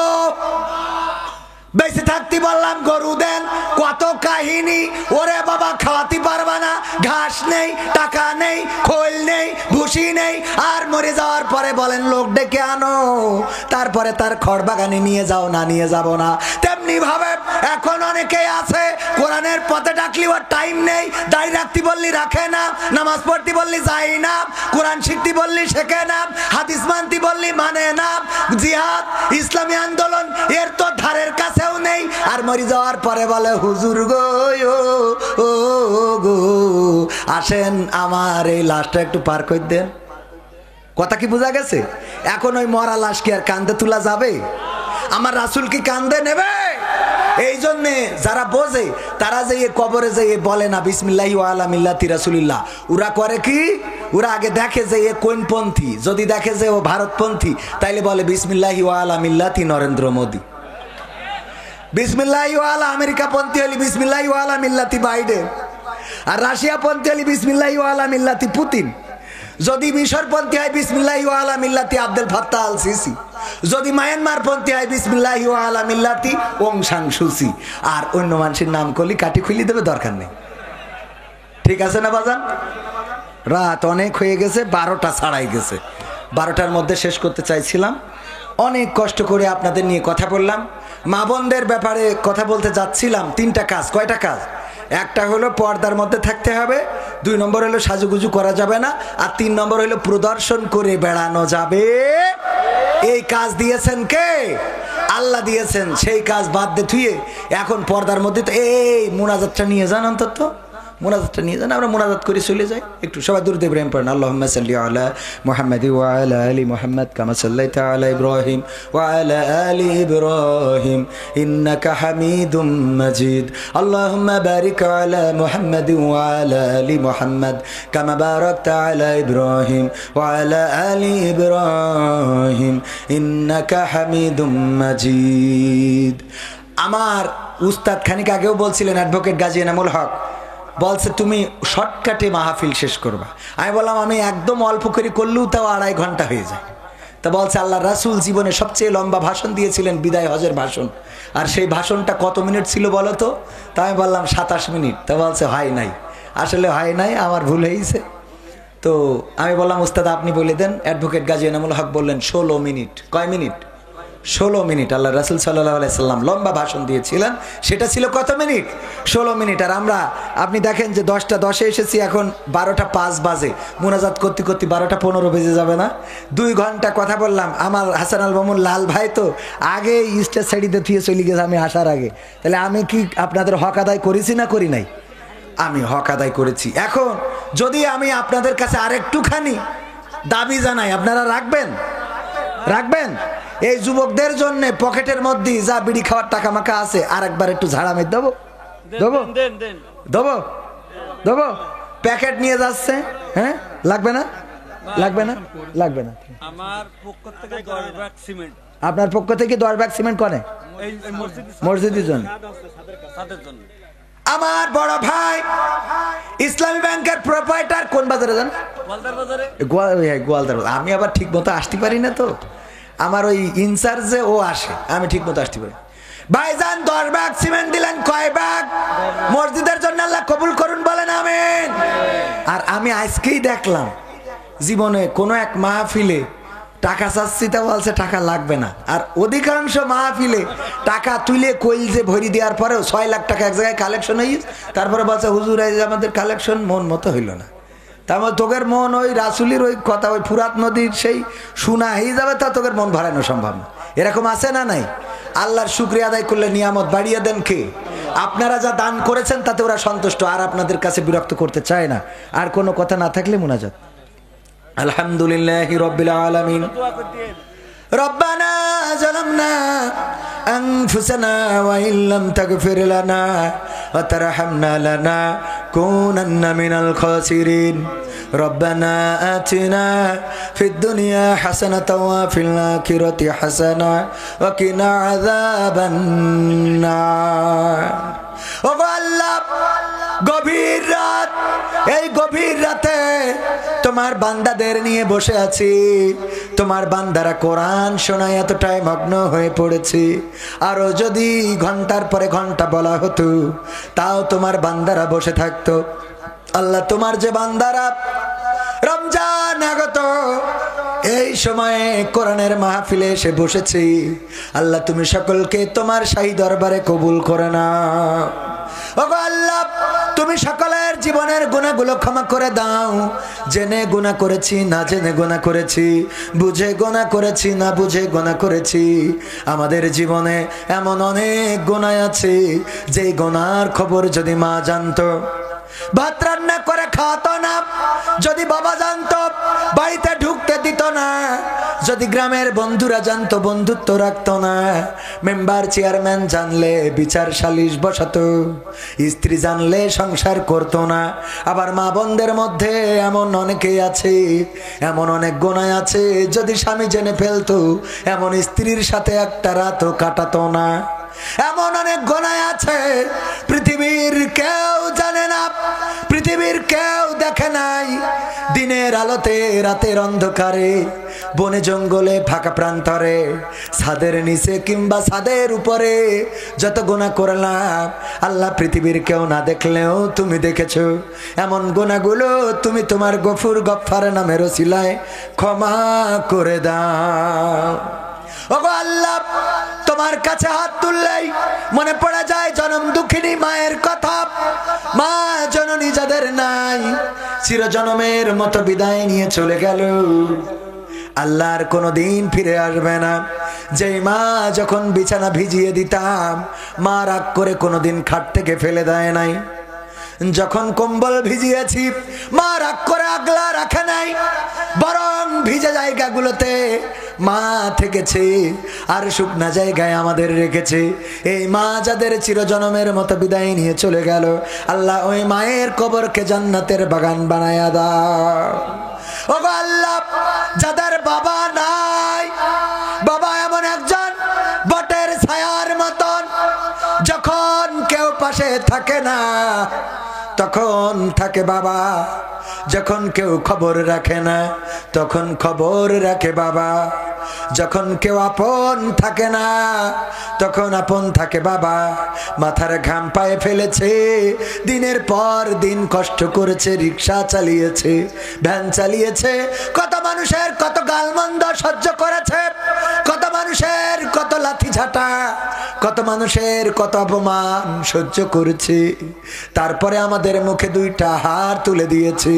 ঈদের দিন নতুন জামা সবার জন্য কিনে দিয়ে এক পাশে দাঁড়িয়ে থাকে বাবা, সবার গায়ে নতুন জামা, ছেলে পড়েছে, মেয়ে পড়েছে, স্ত্রী পড়েছে, বাবার গায়ে প্রথম জামাটা যখন জিজ্ঞাসা করা হয়, বাবা সবার জন্য কিনেছ, তোমার জন্য কেন নাই কেন? বাবা ডাক দিয়ে বলে, বাবারা এবার আমার হাতের অবস্থা ভালো না, তোমাদের জন্য কিনেছি, আগামী ঈদে আমি আমার জন্য কিনে নেব। আবার যখন ঈদ আসে তখন আবারও একই কাজ করে। এমন বাবা যাদের চিরজনমের মতো বিদায় নিয়ে চলে গেল, আল্লাহ বাবার কবরকে জান্নাতের বাগান বানায়া দাও। ওগো আল্লাহ, এই গ্রামে যত কবরবাসী ঘুমানো সকল কবরকে মাফ করে দাও। এই গ্রামের সকল মানুষদেরকে কবুল করে নাও, আমার যুবকদেরকে কবুল করে নাও, আমার ছাত্রদেরকে কবুল করে নাও, আমার মাহফিলের সভাপতিকে কবুল করে নাও, প্রধান অতিথি বিশেষ অতিথি সবাইকে কবুল করে নাও। ওগো আল্লাহ, যুবকরা যে আয়োজন করেছে এই আয়োজন কিয়ামত পর্যন্ত যেন করতে পারে, এই মাহফিলটা কিয়ামত পর্যন্ত ধারাবাহিকতা রাখার তৌফিক দান করে দাও। আল্লাহ, যুবকদের মধ্যে যাদের কর্ম নাই চাকরির ব্যবস্থা করে দাও, ইনকামে বরকত দান করে দাও। আল্লাহ, পর্দার অন্তরালে যত মা বোনেরা হাত তুলেছে মা বোনদেরকে কবুল করে নাও। আল্লাহ, অনেক মা বোন আছে অসুস্থ, স্বামীর সংসারের কথা চিন্তা করে নিজের অসুস্থতার কথা বলে না, এমন যারা আছে আল্লাহ মা বোনদের অসুস্থতা থেকে সুস্থতা দান করে দাও। আল্লাহ, মা বোনদের যাদের মা নাই বাবা নাই, বিয়ের দিন মা বাবা কত কেঁদে কেঁদে জামাইয়ের হাতে মেয়েটা তুলে দিয়েছিল, যেন মেয়েটা মারা গেল এমন একটা বিদায় দিয়ে দিল। এই মা বাবা যাদের চিরজনমের মতো বিদায় নিয়ে অন্ধকার কবরে চলে গেছে, আল্লাহ কবরগুলো জান্নাতের বাগান বানায়া দাও। ওগো আল্লাহ, গোয়ালা বাজারে আমার বড় ভাইয়ের ইসলামী ব্যাংকের এজেন্ট ব্যাংক রয়েছে, আল্লাহ তুমি বরকত দান করে দাও। আল্লাহ, ইসলামী ব্যাংকের সাথে যেন মুসলমানেরা লেনদেন করতে পারে তৌফিক দান করে দাও। আল্লাহ, ইসলামী ব্যাংকের বিরুদ্ধে যত ষড়যন্ত্র আছে দূর করে দাও। আল্লাহ, তুমি তোমার এই ব্যাংকটাকে যারা প্রতিষ্ঠিত করেছিল তাদেরকে তুমি জান্নাতের বাসিন্দা হিসাবে কবুল করে নাও। ওগো আল্লাহ, তোমার কাছে খাস করে ফরিয়াদ করি, আমার মতো অনেকেই অসুস্থ থাকতে পারে, নিজের জন্য তেমন একটা দোয়া করি না, নিজের ডাক্তার দেখানো তেমন একটা হয় না, আমার ডাক্তারের কাছে নিয়ে যাবে এমন আপন তো কাউকেও খুঁজে পায় না। নিজে অসুস্থ হইলে নিজেই গাড়ি চালায় হাসপাতালে গিয়ে ভর্তি হই। বাবাকে হারাইছি 22 বছর, মাথায় হাত বোলানোর মতো কেউ নাই। আল্লাহ, এতিম তুমি ছায়া হয়ে বড় করে দিয়েছো। গতকালকেও যখন নিঃশ্বাস নিতে পারছিলাম না, নিজে গাড়ি ড্রাইভ করে হাসপাতালে গিয়েছি। আল্লাহ, তুমি জানো, কথা বলছি, নিঃশ্বাস নিচ্ছি, বুকে কত ব্যথা তুমি জানো। আল্লাহ, কত কষ্ট করে কথা বলছি। আল্লাহ, সুস্থতা দান করে দাও। আল্লাহ, ভুল ভ্রান্তি থাকলে ক্ষমা করে দাও। তোমার অপছন্দনীয় কোনো কাজ করে থাকলে ক্ষমা করে দাও। আল্লাহ, যদি হায়াত না রাখো ইমানের সাথে মাউত দাও। আল্লাহ, তোমার কাছে খাস করে ফরিয়াদ করি, আমার মতো অসুস্থ যারা, আল্লাহ সুস্থতা দান করে দাও। আল্লাহ আমার রনি ভাইকে কবুল করে নাও। এই মাহফিলের জন্য দিনরাত পরিশ্রম করেছে আল্লাহ, তার হায়াতে বরকত দান করে দাও।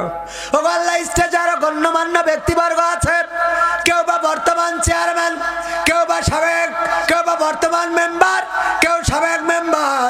আল্লাহ তুমি সকলকে কবুল করে নাও, নেক হায়াত দিয়ে দাও। আপনজন যারা কবরে, কবরগুলো জান্নাতের বাগান বানায়া দাও। ওগো আল্লাহ, রমজানের মাস, রোজা রাখার তৌফিক দান করে দাও।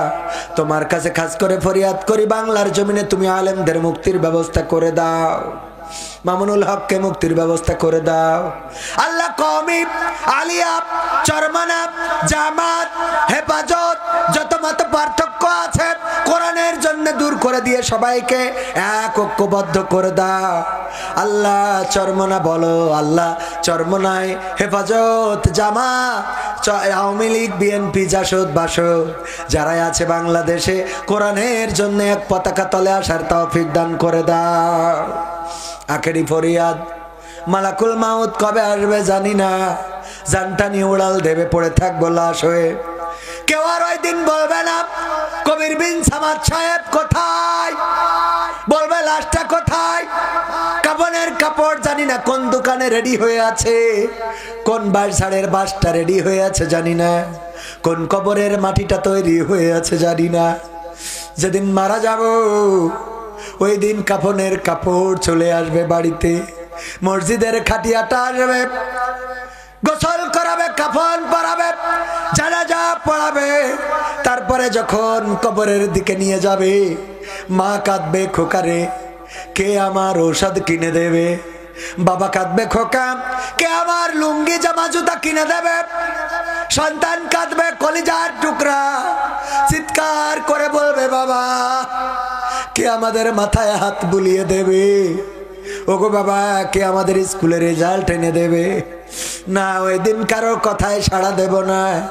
সবার গগন বিদারী চিৎকার উপেক্ষা করে কবরের দিকে চলে যাব। কবরে নামাবে, বাঁশ গেড়ে দেবে, মাটি ছুঁড়ে দেবে, আর কেউ কোনোদিন খবরে নেবে না। আল্লাহ এই মরণ যেহেতু দিবা, রোড অ্যাক্সিডেন্টে মরণ দিও না, কোথাও আগুন লাগায়া পোড়ায়া মরণ দিও না। ওগো আল্লাহ তুমি পানিতে ডুবায়া মরণ দিও না। আল্লাহ তুমি হার্ট স্ট্রোকে মরণ দিও না। মরণ যখন দিবা গো আল্লাহ, কোরআন কায়েমের আন্দোলনে থেকে যেন বুকের রক্ত দিয়ে শহীদ হইতে পারি সেই তৌফিক দান করে দাও। আর মরণকালে আমাদের সবার জবানে জারি করে দিও আখেরি কালেমা লা ইলাহা ইল্লাল্লাহু মুহাম্মাদুর রাসূলুল্লাহ।